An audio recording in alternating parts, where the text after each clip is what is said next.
The Department of Environmental Services and its predecessor, Sanitary Engineering, was a preponderance of jobs that are on the lower end in terms of visibility, appreciation, professionalism.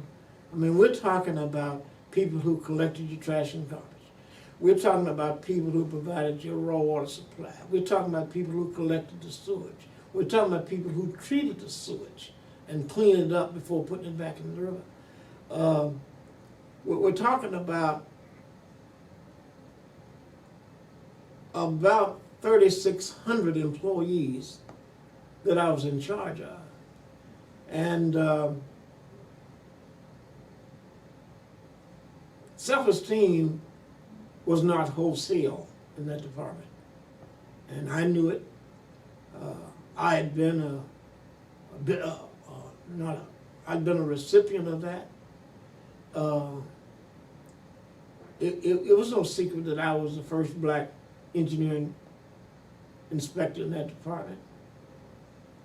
So what you had was a large number of people who were in thankless jobs, dirty jobs, jobs that were not recognized per se as jobs.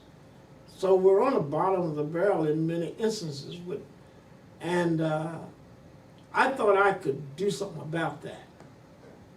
And I certainly tried by uplifting employees with awards programs and things like that. We didn't have those before.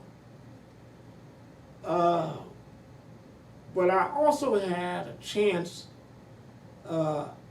because Mayor Washington instituted a program where senior management officials could get their master's degree at no expense to them.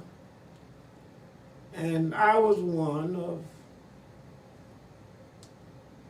I guess, about 25 employees that benefited from that program and was able to get a free master's degree over a period of about 3 years.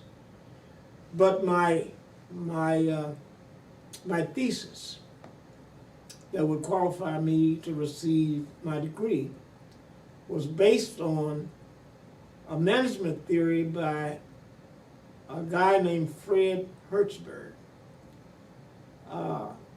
He was very popular back then, but his major concern was if you could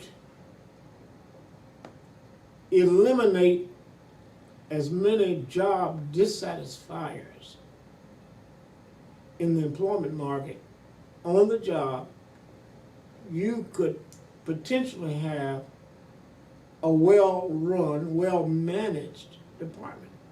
And so I did my master's thesis on the application of the Hertzberg theory.